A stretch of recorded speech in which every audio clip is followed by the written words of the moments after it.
હજી આગળ. નમસ્તે, જય શ્રી કૃષ્ણ. આજે અમારી શાળા ભારદ્વાજ વિદ્યાલયમાં આપણે સૌ વાર્ષિક મહોત્સવ કલરવ 2025 ઉજવી રહ્યા છીએ.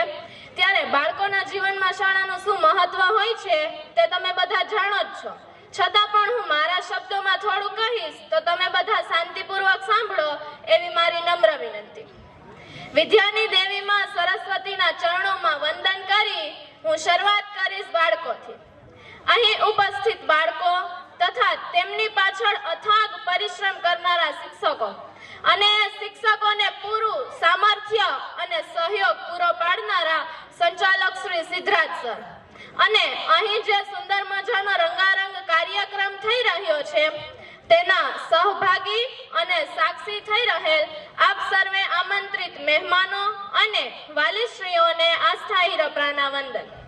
પ્રજ્ઞા પારમિતાની આરાધના કરીએ, જ્ઞાનની મસાલ દરેક હાથમાં પ્રજ્વલિત કરીએ, અજ્ઞાનનું તિમિર હરાતું જશે, અંતે પ્રગટશે યજ્ઞ વેદીની જ્વાળા, સઘળું થશે જળાહળા. આજે આપણી વચ્ચે એક એવી આ મારી શાળા, આજે આપણે બધા આ મારી શાળા પરિવારનો ભાગ બની ચૂક્યા છીએ.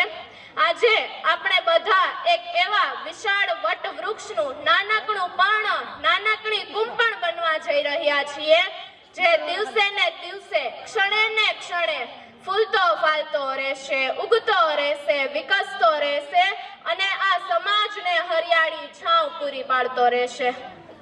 આજનો એ સમય છે કે શાળા, શિક્ષકો, વાલીઓ દરેકની નજર સામેનું માત્ર એક જ લક્ષ્ય છે કે બાળકનો સર્વાંગી અને સંપૂર્ણ વિકાસ થાય અને ક્ષણે ને ક્ષણે થતો રહે.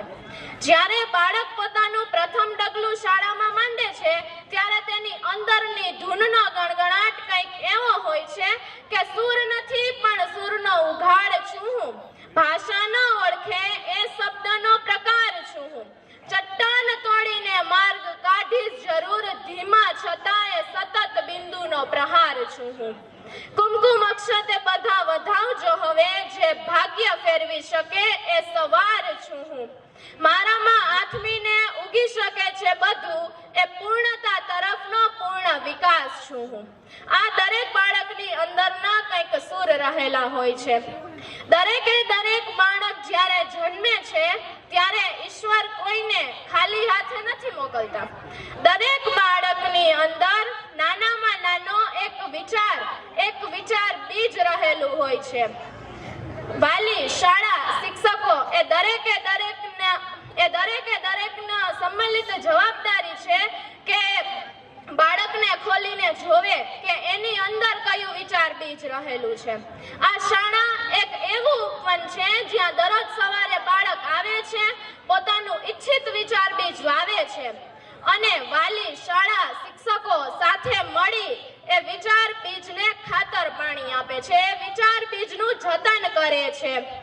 આપણે દરેક સમાજ શાળાને પોતાનું એક વિચાર બીજ આપશે, એક બાળક આપશે, ત્યારે આ શાળા સાથે મળી એ વિચાર બીજને ઉછેરી અને આ સમાજને એવા અનેક વટવૃક્ષ ભેટમાં આપશે.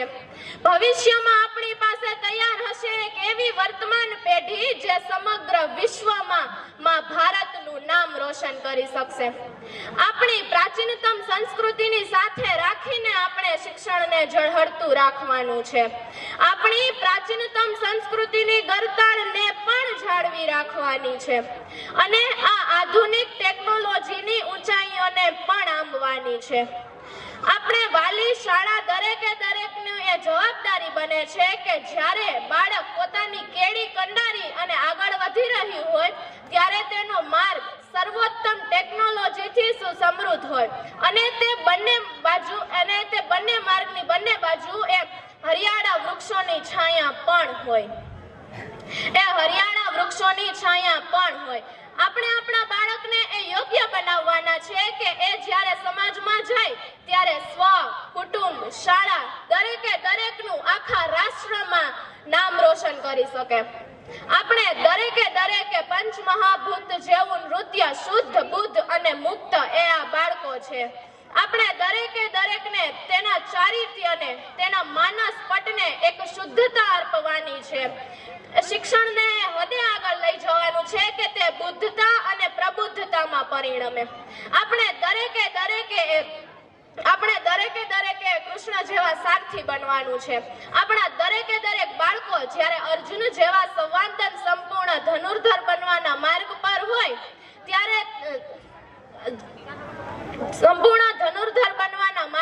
હોય ત્યારે તેનો માર્ગ એ સર્વોત્તમ ટેકનોલોજીથી સુસમૃદ્ધ હોય. અને આપણે જ્યારે કૃષ્ણ જેવા આપણે સારથી છીએ અને